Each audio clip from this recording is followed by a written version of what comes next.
Trying to sneak up on me and go. Hi, witches. Hi, witches. Hi, witches. I was still writing. We're live. Jamie is still writing her notes. She's not quite together yet, but we'll let her write, and I'll just welcome you all here to the season finale. Oh my gosh! Of A Witch Reacts, the Our summer series. The summer series. Yeah. So this is the final one.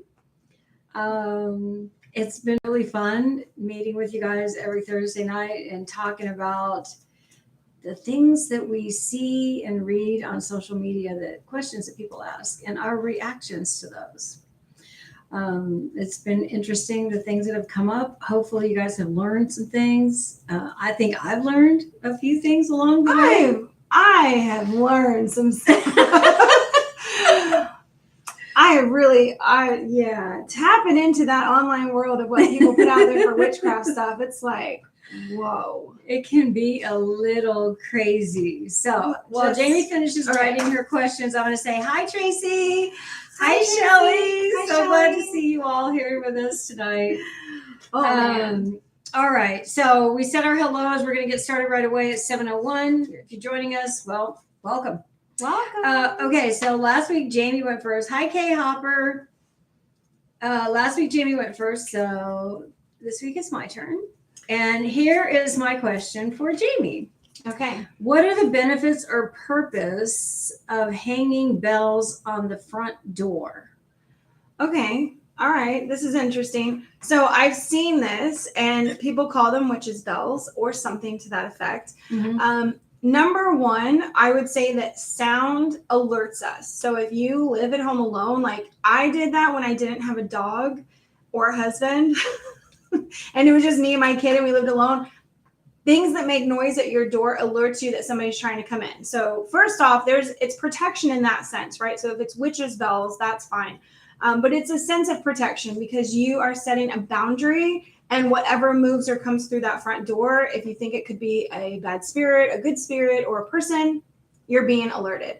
The second thing is that when we ring bells, and normally these would be like actual brass bells or tinker, I want to say tinker bells, but tinker as in they're the really small one and they make a high-pitched sound.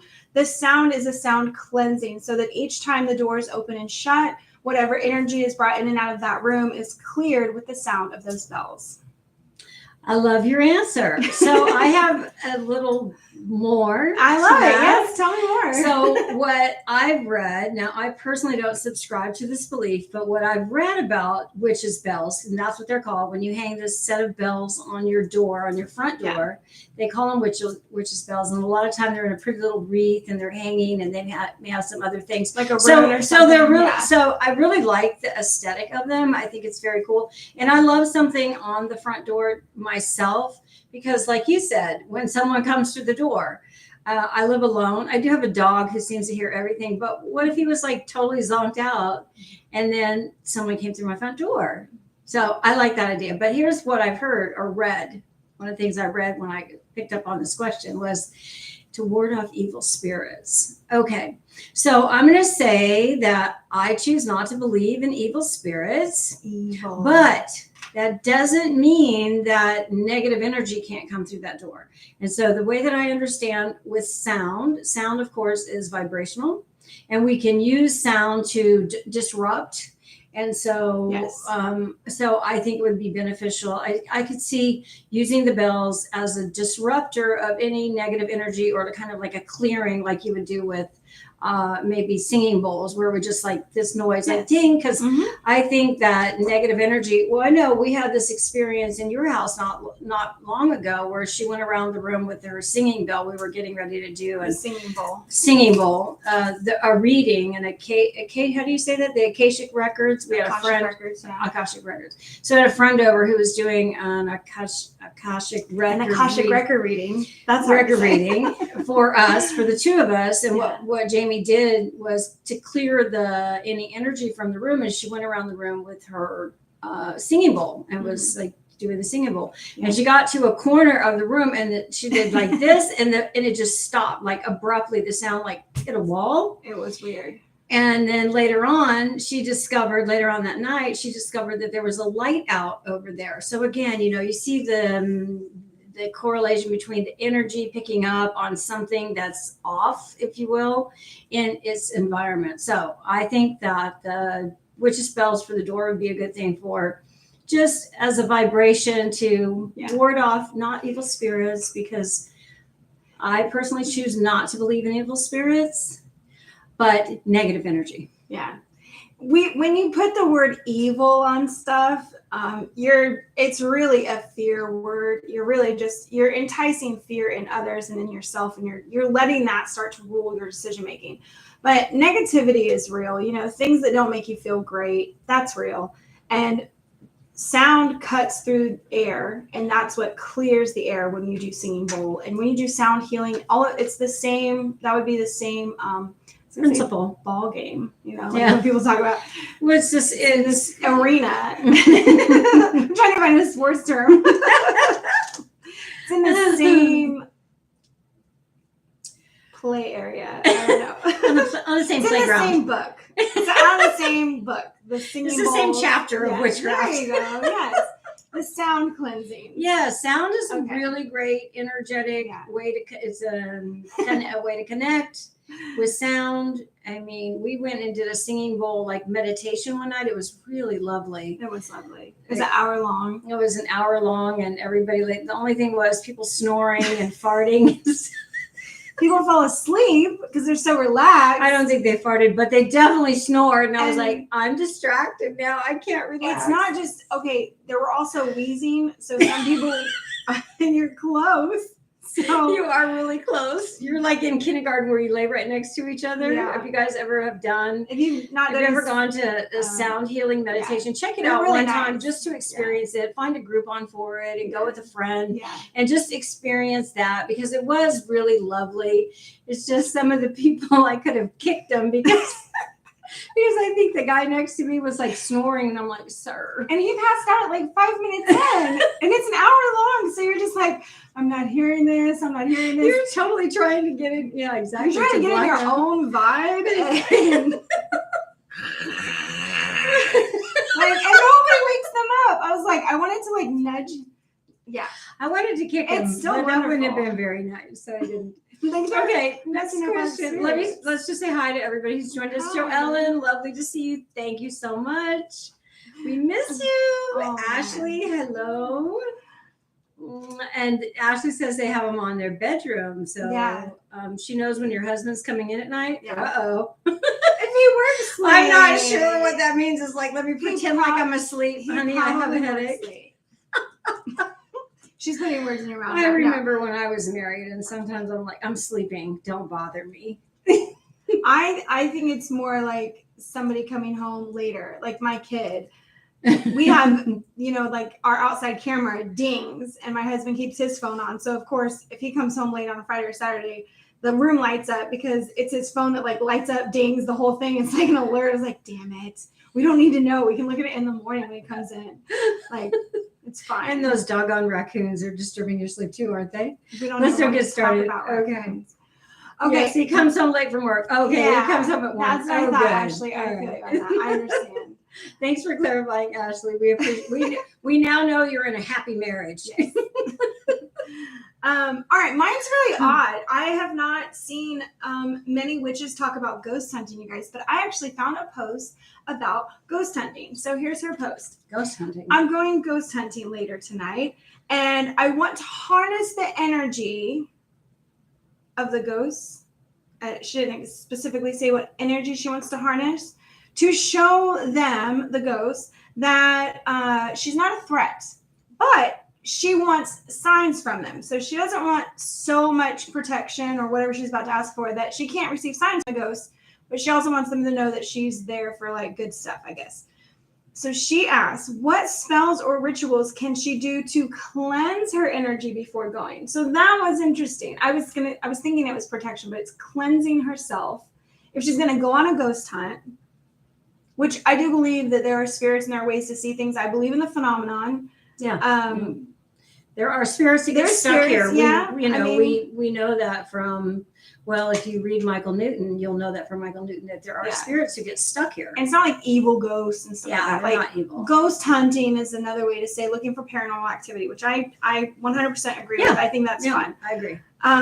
Yeah, so what would you suggest as spells or rituals to cleanse herself before going out? So I'm guessing like maybe she wants to be seen by them as clean and pure and good intentions. I don't know. Okay, Yeah. so Interpret, Kat. okay, so I'm going to interpret with my limited knowledge because, as you guys know, I'm a newer witch. Mm. So Jamie's practicing 25 years. Me, it's only just over 4 years. So I'm newer. So from my newer witch perspective, this is what comes to mind when I hear something like that. It's that, so I believe, and I don't know if this person that wrote this believes, but ghosts are on another plane. They're on that spirit. They're on that spirit plane. So I think for us to get messages from them and to connect with them, to communicate with them, we've got to open up our third eye. We got to be at our highest enlightenment so that we're blocking out all of the mundane things in life, our chatter mind. We're just like opening up that channel to get messages. Because I see the ghosts, even though I wouldn't call them ghosts, I would call them spirits, because ghost has this connotation of Or like bad. or like bad, hauntings, haunting and possessions, stuff. or I mean, something they just crazy. it's like using the word witch. It has a certain connotation with it. But I would say if you were wanting to connect with spirits and you were going on a spirit hunt, I'm going to rephrase it just a little bit for my own liking and edification, but a spirit hunt, then you would want to clear your mind. And maybe what I would do if it was me, because we do have a haunted place at Talladega here in Florida. Yeah. Mhm. So there's this like whole town called Talladega, and it's supposed to have like really high paranormal activity there. I would love to go sometime. They're supposed to be like haunted and lots of spirits and things like that. And if you wanted to communicate with them, you'd need to have a clear mind. So that's what I'd probably do is meditate. I would probably wear some of the crystals that would keep sort of the energetic field around me open, or receiving of those types of interactions with the spirits. That's what comes to my mind. Oh, I'm so glad she said that, because now I can have an answer, because I didn't know what I was going to say besides, go out there with an open mind and don't let fear creep into your head, because if you believe there's monsters under the bed, there will be. Remember, what we think about, we bring about. So you said crystals. I'm like, ping, that's my answer. I use selenite and labradorite in my magical readings, and that's what helps me keep an open channel with my team of light. So I guess I would approach this situation with the same thing. I'm not going in there expecting for like spooky haunting somethings. I'm hoping that something amazing happens, that somehow there's a message, or that we see something that's beautiful and not scary like a movie, not like Blair Witch Project type stuff.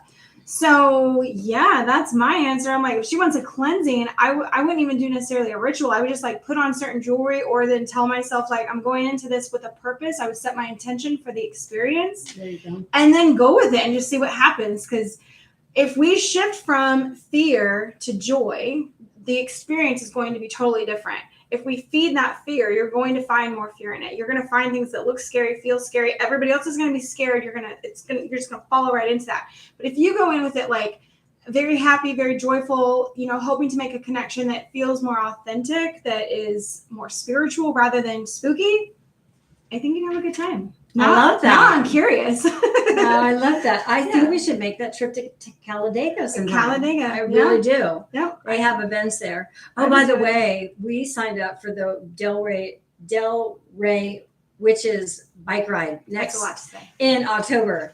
So if any of you are going to be there, hey, We're going. hit us up. Yeah. We'll meet up. Okay. So my second question for tonight is it's not actually a question. It's more like, it's kind of commentary. And the reason why is because there's a whole bunch of questions that are posed out on social media, and they've all got pretty much the same theme. So the theme is, what does this mean? And this is something like, here's my bathroom screen and I see something in the screen, or there's dust bunnies in the corner and they're shaped like Jesus on the cross, Or Did that really happen? or my egg, this is my egg was fried and it made this like crazy. What does this mean? So it's all of these posts where you see people saying, what does this mean? What does this mean? What does that mean? Is it magical? Is it this? Is it that? And I'm like, Yeah. Okay. so I just kind of want to address this a little bit. So first of all, let me tell you what something that is meaningful, that was meaningful for me. I'm going to tell you a story that was meaningful for me that I knew in my heart, and I may get emotional when I talk about this, but I knew in my heart that this was a spirit from the other side communicating at this particular time. So last December, I went to my niece's wedding up in Jacksonville, and I was with my younger daughter, Jolene. Not me. And we're sitting, okay, so the wedding's outside, and all the people from the wedding are coming from like a distance to walk, because it's like the wedding party is over here. They got to walk a long way and then come up a row, and then so it's outside. That's like a barn type thing somewhere in Jacksonville. It's pretty. But anyway, so she and I are sitting in the like close to the back row, because most of the people know each other and we're newbies there.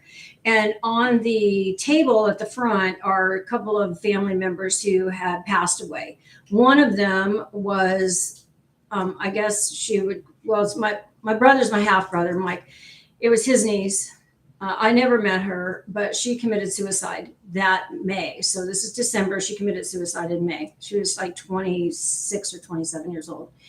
Jolene didn't know anything about her, but we're sitting there waiting, as the party, the procession is, it's making their way from where they all gathered, and each one of them's getting to the front, and we're watching, and somebody comes and they have a picture of her, and her name was, I'm going to say Ashley, but that's not it.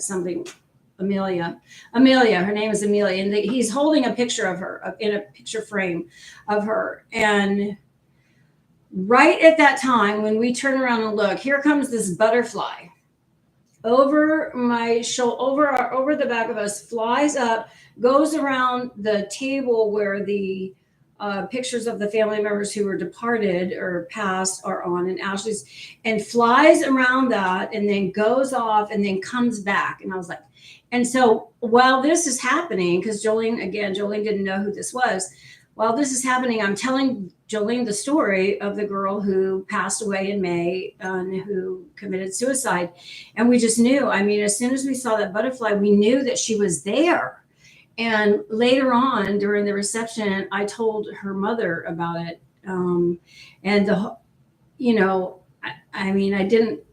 It didn't just come out like, hey, guess what? Blah, blah, blah. But it's sort of, I told it to one person very quietly, and then she's like, you have to tell her mom. And of course that's really like you can imagine a very sensitive area. Anyway, but then the people that heard the story after that once I shared it with one person, they're like, you have to tell her mother. It spread through the whole wedding. Then it spread through the whole thing, and everybody was just like, oh my God. They really did feel like, so to me, that is a sign. But if you see something that has what does this mean? Here's what it means. Everybody felt the meaning without even having to ask, what did that mean? I think that's sort of the point to that, right? Yeah. So when you have like dust bunnies in your corner that look like Jesus on the cross, or this was literally one that was on a post. It's like a dirty bathroom screen that I never would have even known was a bathroom screen. But she's like bathroom, like a bathroom window? Like a bathroom window screen. It was so brown, dark brown. But there was like little marks in it or something. They could have been anything. It was like, what does this mean? What does this mean?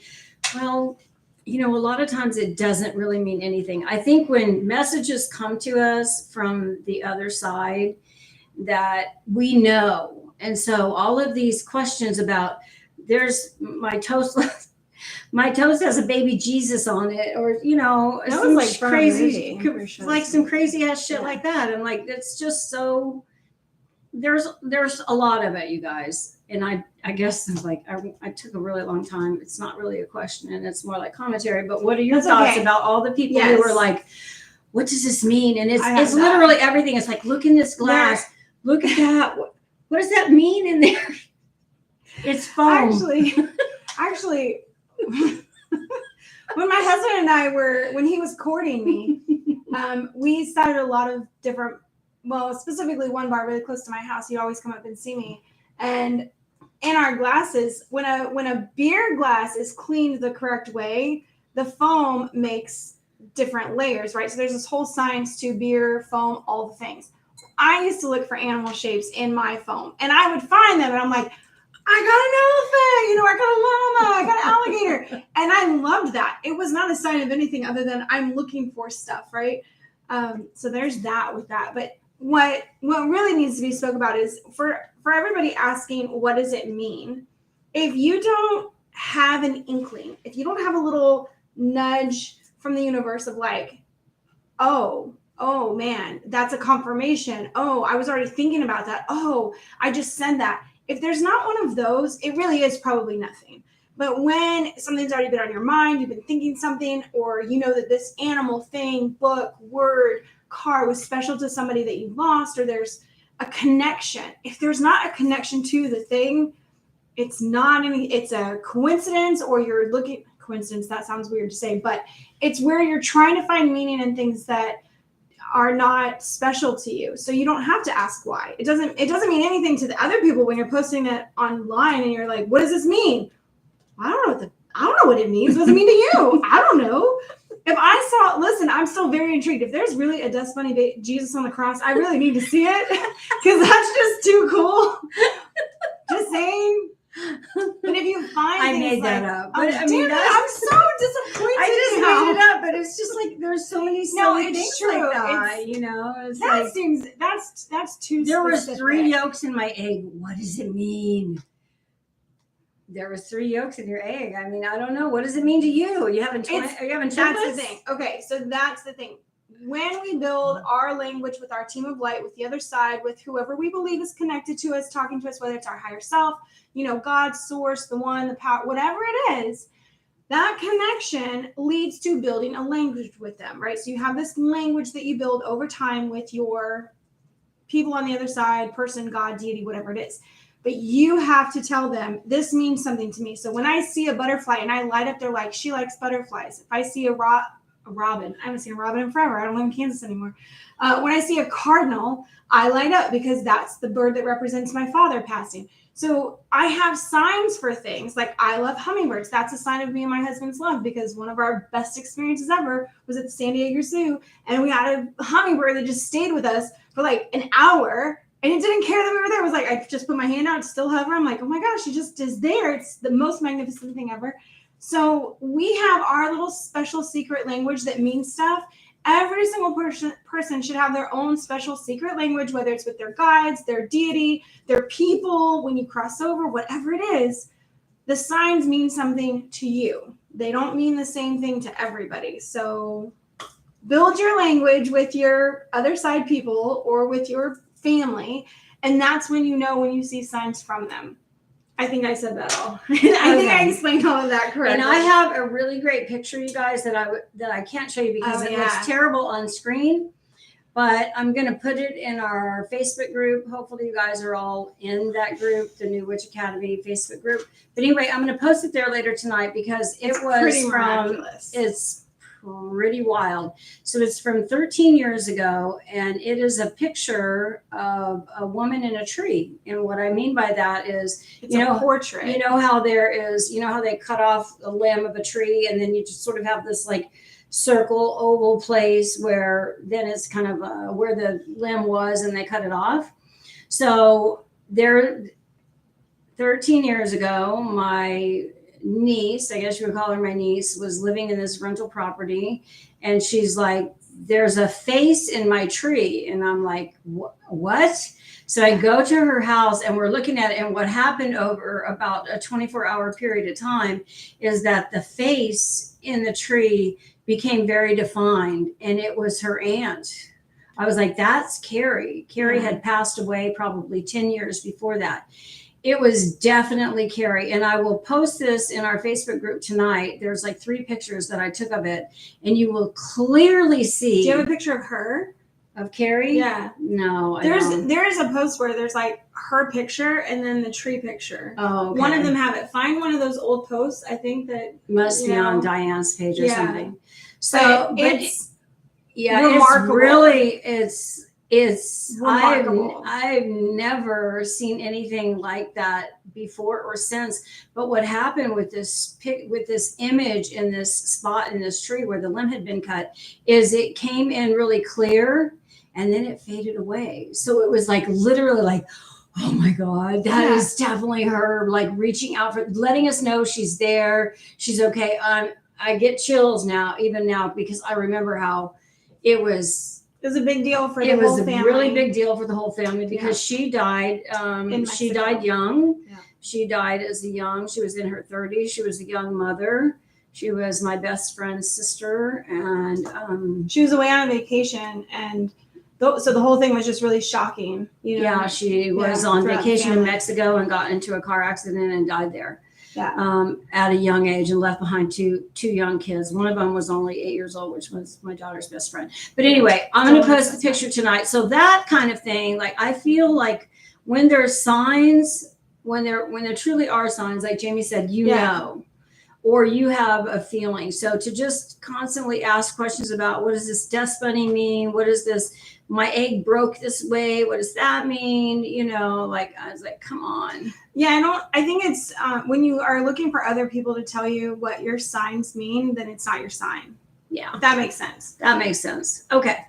All right. That was my second question. What you got? What's your last one? Oh, this is a good one. And I'm not sure if we've talked about it in other meetups, but not on the live. So I think you'll do good with this as a new witch. I love that. A new witch reacts. All right. After a breakup, I decided to do a banishing cord cutting spell. Very popular right now, very popular. And I love this because she is also a newer witch and says, you know, I see people do these. It's not hard to perform, but I'm left here with the salt, the melted wax, and the herbs that I put in there. Now, what do I do with them? Where do I put the salt and the melted wax? Like, she doesn't know what to do with the rest of her spell stuff. Take it away. Because we've definitely heard this before. Okay. So, true confession from a newer witch. I haven't really done that many spells in the 4 years that I've been practicing, probably a half a dozen. And so, what my experience with them is that when the spells are done, you either recycle, reuse, or somehow put the ingredients back to use them again. In the instance of the cord cutting and the banishing spell, in particular, the way that I would do it. Mm-hmm. And again, I've never done one of these, but just the way that I would choose to. And here's a great thing about being a witch today, you guys, is that we get to pick, we get to choose what our practice looks like, what we want to believe in. We make our own rules. We get to, there's no book. If you're Wiccan, you're following a book. There's rules. There's all of these things that tell you exactly how spells are done, what you're supposed to do, casting circles, all of these things, the way your altar's laid out. Structured. It's very structured. Yeah. So if you want that kind of guidance, Wiccan is the way to go. I personally just like to be sort of, I'm a child of the 70s. I'm a hippie at heart. And so it's all like free for all sort of, and I want to just pick the things that appeal to me and that resonate with my soul. So back to what I would do with this remnants of these spells. First of all, I would probably leave it there for about a week. I would just let it sit and, kind of like dissipate and do whatever it's going to do. Because I don't think I would dispose of it right away. I would probably just leave it. Mm-hmm. And then a week or so later, it would give me some time to think about like, okay, I'm going to have this stuff that's left over. Like I'm going to have salt. I'm going to have these ashes. Melted wax in the salt. Melted wax in the salt. So what are the obvious things that I might do with that? Since I can't reuse them, are you laughing at me? No, I'm laughing at the thought of it. I'm like, yeah, I'm just so ready. The obvious things for me is like, since it's a banishing spell, okay, so you think about burying, right? Burying is something is going to grow. That's how I think of burying. Like if you want something to grow, you're going to bury it. So I'm not going to bury it because this is something I'm trying to get rid of. So probably what I'm going to do is dispose of it, like in a recycle bin, in a trash bin. That's it. And then it's done. And then I'm going to put that shit out of my mind and not think about it anymore because that is the most important part of a spell is that you get your head right with what you're trying to manifest in your life and change in your life. The stuff that you actually have, the wax, the cords, the salt, the herbs, whatever, the candle wax and everything, those are not the most important things. The most important thing is, where is your head and what are you thinking about after you've done that spell? Are you letting go of what you did the spell to let go of? Because if you're not, your spell's not going to work. Yep. Where we keep our thoughts is definitely bigger than the ritual that we do for ourselves, the ritual that we engage in, or the spell that we engage in order to make a change, whether it's bringing something into our life or pushing something out of our life, because that's the way spells work. What you're really doing is trying to make a pact with yourself that this is the change that's going to be made, and I believe it. And you're doing that spell or ritual in order to help your brain say, I believe this. This is now what my life looks like. This is now what is going to be the truth for me. So I'll answer, because go ahead, answer. And then I I have a story to tell, because I've made a big decision about something that's going to involve manifestation, and I'm going to share it with you guys tonight. And my daughter doesn't know anything. I don't know. She doesn't know anything about it, because it's literally it's just sort of like percolated in my mind, and it's come to like, all right, there it is. It's there ready. it is. So go ahead. Oh boy. Go ahead. For the spells that I've done over the years, and I have also not done a banishing or cord cutting spell, because I personally cut people off and tell them how I feel, and I work my stuff out like that. Most of my spells are for things I'm trying to bring into my life. It's growth. I don't do a lot of like banishing and getting rid of negative stuff. But for anything like that, any spell items that I have, whatever can be reused, I do, because we don't need more waste in the world. So whether it's the container, the jar, whatever it is, like Kat, I would actually let it sit for quite a while. I keep my spells, even if they've come to fruition, I still keep my spell jars around for quite a while. I just am like, I feel comfortable with you there. A while. Okay. 6 months? No, I've had this spell for when my husband got COVID and was in the hospital for 7 days, and it was like really scary. I still have that spell, and that was 2020. Wow. So I remember that spell. That was I still have that jar. That was really terrifying, because he got the. Does it have the $100 bill in it with the honey? Because she No, had a spell jar with a $100 bill stuck in honey, with a bunch of other stuff in it. That would not be the health spell, Mommy. Okay. No. Well, what was that one? Because I was like, are that you was going to wash that $100 bill off? Yeah, it doesn't grow. Honey doesn't grow mold or anything, so you can. That's honey spells. I knew that wasn't the health spell, but anyway, I just remember that because I was actually fascinated by that. Like, you saw it all in there. She's like, "Are you wasting that?" I was like, "No, it's an offering. That's how much I believe in stuff." I have a spot for all my spells that are either currently going or they've come to fruition, but I just haven't gotten rid of them. I keep it all together, and I only do that like releasing spells every couple of years. The energy that it takes to like let it go and to think about that, I just wait. So everything, when I let spells go, what can be buried will be buried. What can be put in the trash will be put in the trash if it can't be used again. And then everything else is cleaned and put back to use. So, and I mostly only use salt and herbs, candles, stones. So I use crystals in all my spells. Sometimes I use real money, coins, magnets, metals. But all that stuff can be washed off and then reused in another spell, a new dedication. So think of a spell not as like everything has to stay together or the spell will not be good anymore. It's a dedication, and you keep that dedication for as long as you need to. And then you can undo everything, which is not undoing the spell. It's just like, this has satisfied me. I now return these things to be useful again, as with their same properties, like a stone, like a crystal. And then you can use them again for another spell. And that's how I've used all my stuff. And I just want to say that I think that we need to emphasize that more, that the things that you use in a spell, once you decide to recycle those things, that doesn't mean that it doesn't undo anything. It's not going to reverse the spell. No. Because you've made more space in your life, made more space, or recycle the things. Yeah. I know the money spell that I did, and now it's been probably a couple of years that I did a money spell for like $300 because I was expecting a bill. And I was like, I need this $300 extra $300. And so I did this money spell.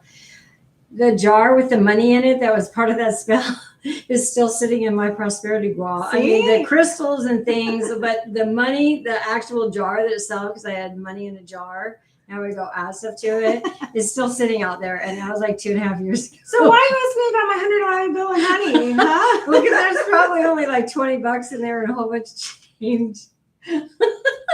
Okay, I'm gonna. All right. Okay. Oh shit. Some kind of listen. announcement. I'm gonna tell you guys something. I'm gonna manifest something really big in my life. Okay, so I live in Florida. It's hotter than Hades here. Hades balls. It's hotter than Hades balls. Yeah, and I have an above ground pool. So you know the kind of the 4-foot pools that they put in, and it was here when I bought the house, and I never get in it because with an above ground pool you got to climb up a ladder, then climb down a ladder, and I got a dog that likes to get in the pool, and he can't climb up and down the ladder. He would just it would just be a mess. So I never use the pool, and I'm paying maintenance for the pool every month, right? I have somebody come and clean it every week and stuff like that. I want an in-ground pool. I'm going to manifest. I'm like, I already know exactly what I'm going to do. I'm going to go walk the ground, exactly where it's going to be. I'm going to envision what that pool is going to look like because I know exactly where I want it and I know exactly where it's going to be. And I'm going to make that shit happen. There you go. High five.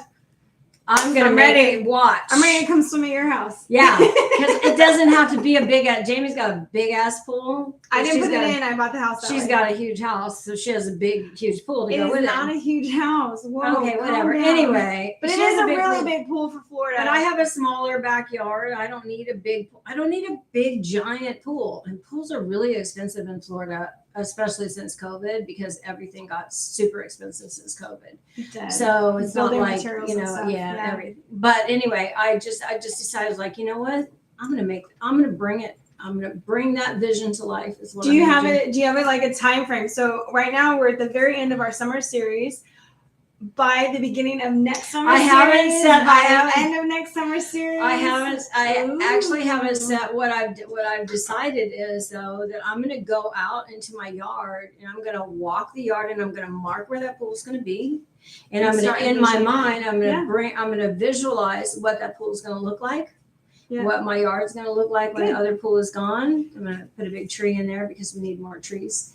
And then eventually I'll start doing money spells to bring, because I probably need $60,000. 60 for a small pool. I think 25,000 would be just. Oh no, not anymore. Oh shit! No, our roof is 25,000. But anyway, you guys heard it here first. I'm going to manifest a pool. I'm going to do a spell to get a pool in my backyard, an in-ground pool. So. Watch that. And I am a newer witch, and I have total faith that I can bring that I can manifest that I can make that happen. That's it. That's what spell work and manifestation is all about, is knowing that you have the capabilities to bring that into your life, that it can happen for you.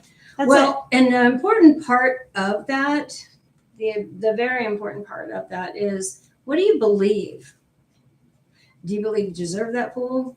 Do you believe you deserve that raise? Do you believe you deserve that love of your life that you feel like you're missing out on? Or so start believing that you deserve it, that you're worthy of it. Worthiness. Because a lot of us struggle with that. That's the shadow work side. It's part of the human condition to struggle with these types of things, with worth, with fear of there not being enough in the world, especially if you grew up challenged. Maybe your family maybe you didn't come from a wealthy family, and so it was always a struggle to put food on the table or even to go to college or anything like that, which was my situation. So that's how I grew up. And then unfortunately I had kids and made them grow up the same way. Unfortunately, sorry. Well, I don't mean unfortunately. I mean, I was poor. I always thought of myself as poor. So our poverty made us stronger. That's all I can say about that. That's all right. So that's it. We're at the end. That is of our episodes of. This is the end of our summer series of A Witch Reacts. A Witch Reacts. we thank you all so much for thank joining you. us. Thank For you. all the people who came later, let's see. I want to say hi to everybody who's here. Crystal, Sunita, Wood, and of course we got Tracy, Ashley, Joellen, and all of you who are joined us tonight. And for all of you who are watching this afterward, we really appreciate you, and we're glad that you're here and that you're listening to us and that you're finding value in what we're sharing with you. So we will be on Meetup this Monday, September 4th, for our very first tarot class. We have 99 people signed up for tarot on Monday night on September 4th. That's when our 11-week class starts.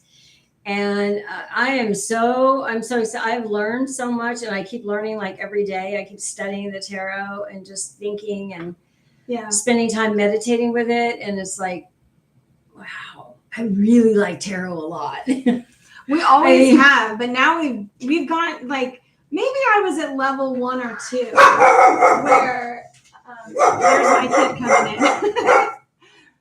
Sorry. We got someone coming through the door. The sound you hear is the witch bells named Tank. Tank clears the air with his barking.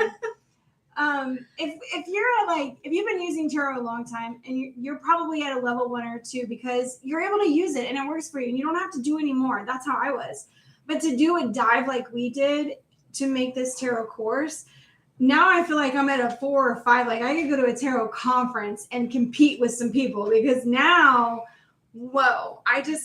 I never felt the urge to do that before. Kat brought up this topic and she's like, this is what I want to do. I fully support her in that. And now that we've done it, I was like, oh shit. I new understandings and new respect. This is going to be so much fun, you guys. And if you're wherever you are in your tarot journey, I think you'll get something out of it. Absolutely. Because our whole goal is like to bring something new to the table that you can't get out of a book. So just know that. And we've got Jamie, with 25 years, who had her first tarot deck in her hands as a high schooler. 17. When her art teacher or something handed her a tarot deck and said, I think you'd be good at this. I think you'd be good at this. There was no little book back then. It didn't come with a book where you read things out of it. It was like completely intuitive. You just say things to people.